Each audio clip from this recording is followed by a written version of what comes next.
Bismillahirrahmanirrahim. Assalamualaikum warahmatullahi taala wabarakatuh. Nama saya Muhammad Arzi Muhammin bin Muhammad Rafi, nombor metrik 050343 daripada kumpulan pertama bertajuk Niccolo Machiavelli, iaitu seorang tokoh moden pada zaman Renaissance. Kita terus kepada bahagian saya, iaitu pengenalan. Saya akan bercerita sedikit ringkas berkenaan Niccolo Machiavelli. Sebelum kita masuk kepada pengenalan, saya ada memetik satu kalimat yang berada terpahat pada batu nisan Niccolo Machiavelli, iaitu Tanto homini nullum par elegim, yang membawa maksud nama yang begitu besar sehingga pujian tidak akan menyainginya. Sebagaimana kita dapat lihat ini merupakan gambar batu nisan ataupun kita panggil kubur Niccolo Machiavelli yang berada di gereja Santa Croce. Walaupun panjang cerita dia, walaupun ada setengah pihak menyatakan bahawasanya Niccolo Machiavelli ni merupakan seorang etis dan juga tidak bermoral akibat daripada penulisan beliau berkenaan The Prince. Ramai yang menunjukkan bahawasanya Niccolo ni seorang etis, tapi kubur dia ni berada di gereja ni dan terpahat tulisan ni. Sebab apa? Maksud dia ni, nama yang begitu besar sehingga pujian tidak ada yang menyainginya. Niccolo Machiavelli ni bukan hanya walaupun dia hanya tokoh dalam politik moden, tetapi sumbangan dia tu dalam bidang nasionalisme, bidang keteraan, bidang politik, bidang karya dan sebagainya, dan juga peperangan. Beliau mahir dan juga banyak memberi sumbangan kepada negara dia lah. Seterusnya kita akan selain itu juga saya ingin memetik juga selain terdapat juga beberapa tokoh sezaman dia yang memuji terhadap keberanian Niccolo Machiavelli ni. Antaranya adalah Francis Bacon, James Harrington dan juga Jean-Jacques Rousseau daripada France. Memuji terhadap keberanian Niccolo Machiavelli. Kita terus kepada slide kita yang seterusnya, iaitu pengenalan Niccolo Machiavelli, iaitu seorang tokoh politik moden yang lama tu. Kalau siapa tanya hak lama ke apa, hak lama John Locke. Yang lama tu John Locke, yang politik moden ni iaitu Niccolo Machiavelli.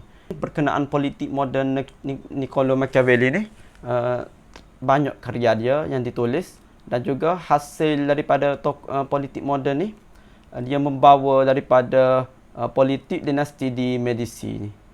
Hasil daripada politik yang diamalkan oleh dinasti di Medici ni, maka munculnya pemikiran politik moden yang dibawa oleh Niccolo Machiavelli. Walaupun pada awalnya dia diseksa ataupun dipenjara oleh dinasti Medici ni, panjang cerita dia ni, kita ke cerita semula. Dan Niccolo Machiavelli ni dilahirkan di Florence, satu kota, dan juga Firenze, mungkin daerah ni. Firenze ni daerah dia, iaitu merupakan sebuah bandar dan juga mengamalkan daya hidup sekular, iaitu di bawah pemerintahan dinasti di Medici. Dan juga Niccolo Machiavelli ni berasal daripada keluarga yang disegani, iaitu ayah dia Bernardo Machiavelli dan juga mak dia Bartolomeo Stefano Nelli, merupakan seorang lawyer seorang lawyer. Dan juga akibat daripada berasal daripada keluarga yang bekerja kerajaan ni, boleh dikira sebagai pekerja kerajaan ni, beliau mendapat pendidikan yang serba kecukupan, pendidikan yang cukup daripada kecil sampailah besar. Sampailah dia masuk ke University Florence.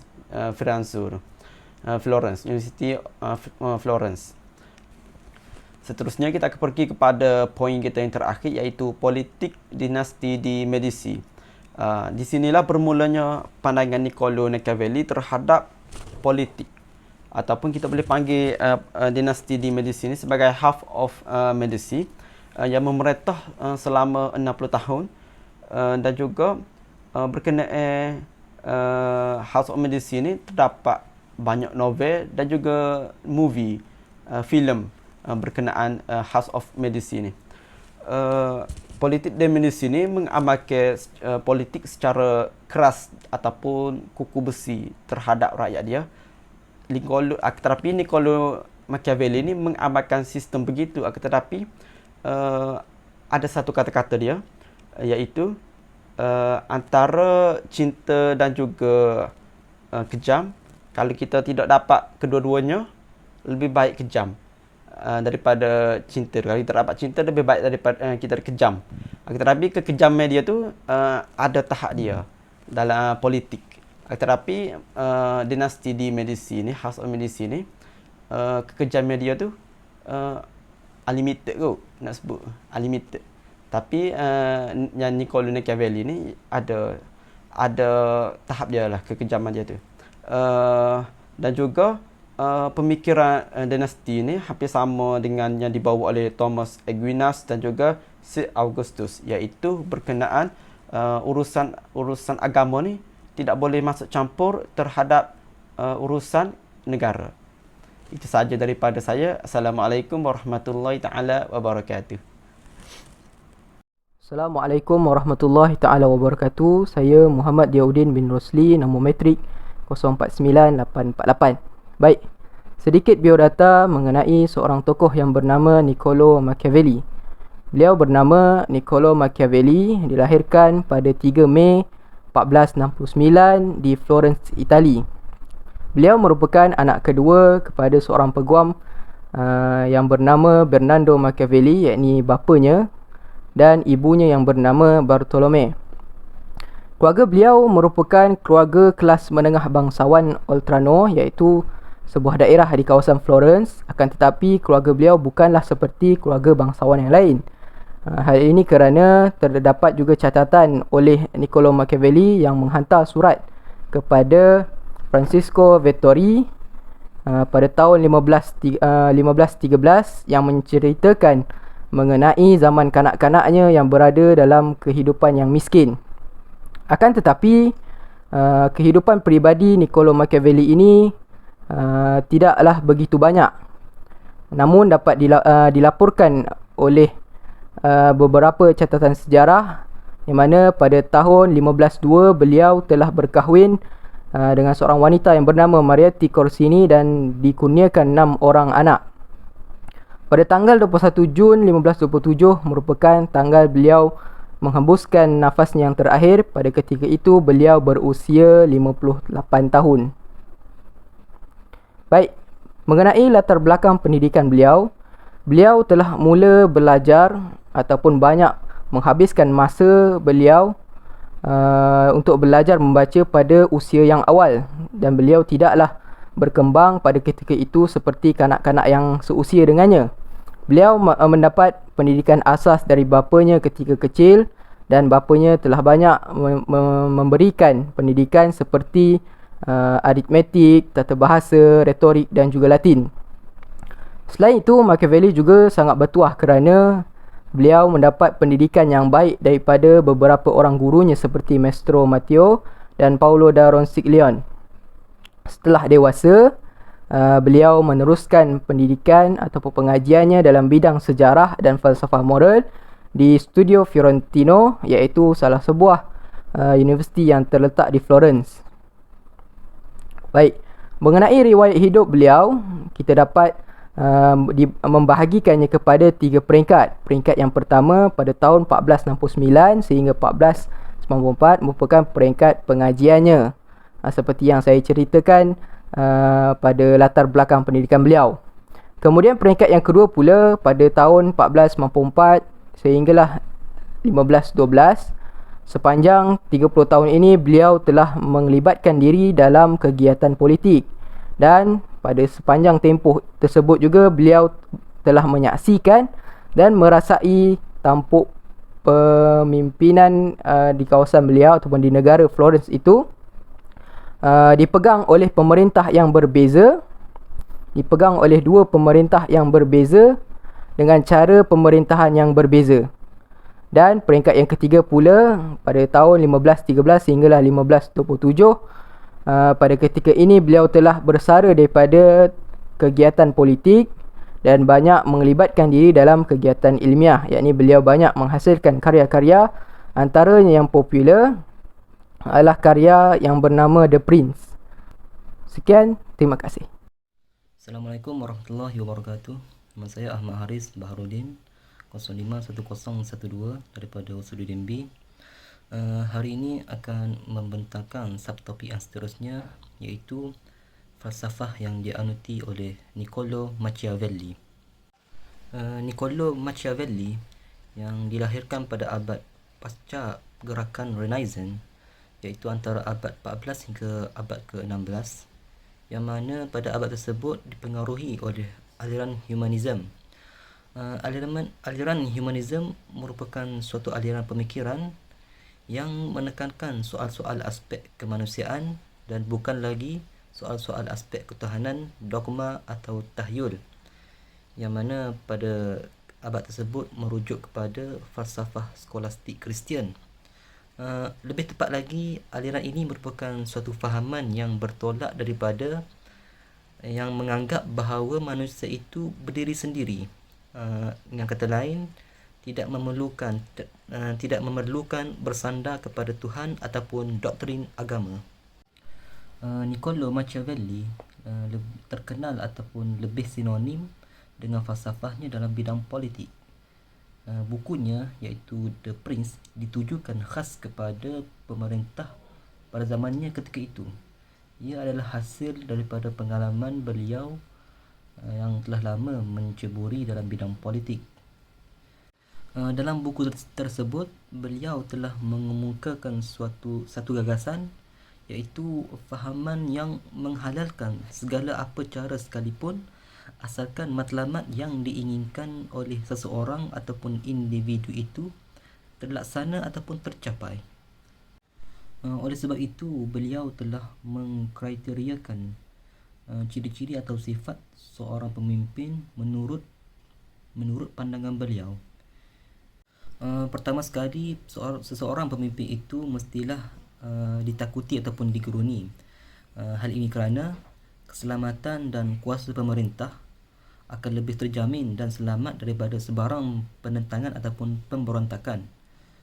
Yang kedua, politik, pangkat, harta dan kuasa merupakan tujuan terakhir yang mesti dicapai dengan apa jua cara sekalipun, tanpa mempertimbangkan hukum-hukum etika, moral, sama ada baik ataupun buruk. Hal ini bermakna seorang pemerintah itu boleh melakukan apa sahaja, hatta perkara buruk sekalipun, untuk mencapai ataupun mengekalkan matlamat mereka. Pertimbangan-pertimbangan lain seperti keadilan, kemanusiaan dan ataupun keagamaan dan seumpamanya mestilah tunduk di bawah perkiraan kuasa. Yang kedua, seseorang pemimpin itu mestilah berani mengambil langkah yang berlawanan dengan doktrin keagamaan. Yang ini merujuk kepada falsafah skolastik Kristian. Menurutnya, Niccolo Machiavelli, dengan mengabaikan ajaran Kristian, seorang pemimpin itu akan mempunyai kekuatan untuk membuat keputusan yang sukar bagi menjaga kepentingan pemerintahannya. Ini kerana falsafah politik Niccolo Machiavelli lebih mengutamakan keutuhan pentadbiran berbanding moral, etika ataupun dogma agama. Assalamualaikum, saya Muhammad Syafiq bin Zaidi, 051156. Jadi pembentangan saya pada kali ini adalah mengenai keistimewaan dan kehebatan Niccolo Machiavelli. Okey, so yang pertama adalah beliau adalah bapa, dipanggil sebagai bapa teori politik moden. John Locke ni adalah orang sebelum dia. Sebelum dia adalah John Locke dan selepas John Locke adalah Machiavelli. Yang kedua adalah beliau juga adalah hebat dalam berfalsafah dan pidato. Sebab apa? Sebab beliau mengidolakan Savonarola. Yang ketiga adalah beliau juga mahir dalam taktik peperangan, yang mana dengan taktik peperangan beliau ni dapat mengalahkan Caesare Borgia, iaitu pada Kaisar Roma Maximilian dan Pisa. Dan yang keempat, beliau juga telah menulis sebanyak 7 karya, yang mana di antara 7 karya tu ada 2 karya yang sangat besar yang digunakan sampai sekarang lah untuk tujuan politik, iaitu Discorsi sopra la prima decada di Tito Livio. Buku ini mengenai kumpulan dia mengumpulkan ke-10 penulisan pertama Titus Livius. Dan buku keduanya adalah Il Principe, Sang Penguasa, yang mana buku ini mengenai penguasa lah, yang mana beliau juga menyatakan bahawa sang penguasa ni perlu ada kekejaman. Sampaikan bila orang baca buku ni, dia mengkritik Machiavelli ni adalah seorang atheist dan seorang yang sangat kejam lah. Dan yang terakhir adalah Machiavelli ini adalah seorang yang nasionalisme. Beliau tidak bersetuju untuk mengambil tentera upahan masa perang kerana tiada sifat nasionalisme. Jadi Machiavelli ni dia tak suka untuk ambil tentera upahan sebab kena bayar. Dan diorang ni pun letak bayaran yang mahal untuk berperang. Jadi beliau memberi cadangan untuk menggunakan rakyat dia sendiri untuk berperang. Sebab apa? Sebab rakyat ada sifat nasionalisme. Jadi itu sahaja daripada saya. Terima kasih. Assalamualaikum. Assalamualaikum warahmatullahi wabarakatuh. Saya Harul Asnan, nombor matrik 049588.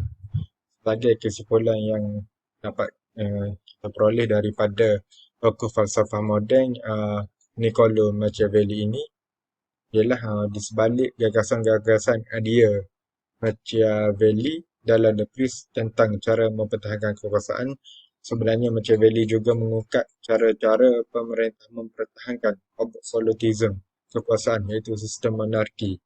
Mana kesannya adalah bahawa gagasan Machiavelli ini sangat penting dan menjadi ukuran buat pemerintah negara, autokrasi, kezaliman dan kekejaman. Terusnya, semangat keadaan darurat Machiavelli telah memberikan gagasan tentang perlunya pengaturan dan kawalan keadaan darurat dalam sesebuah negara. Selain itu juga, Machiavelli ini menekankan bahawa kekuatan kenetraan itu sangat penting dalam sesebuah kerajaan yang ingin bertahan lama. Pemikiran politik dalam The Prince juga memberikan inspirasi tentang cara-cara diplomasi politik di semua peringkat. Akhirnya, sumbangan terpenting pemikiran Machiavelli dengan masa kini adalah tentang pemisahan masalah moral dan politik. Moral diganti dengan undang-undang universal dan perlembagaan. Politik hanya diatur berdasarkan undang-undang dan perlembagaan dan bukan lagi oleh moral kerana sifatnya yang subjektif dan sukar untuk mencapai ketetapan yang mutlak. Sekadar itu daripada saya. Allahu a'lam.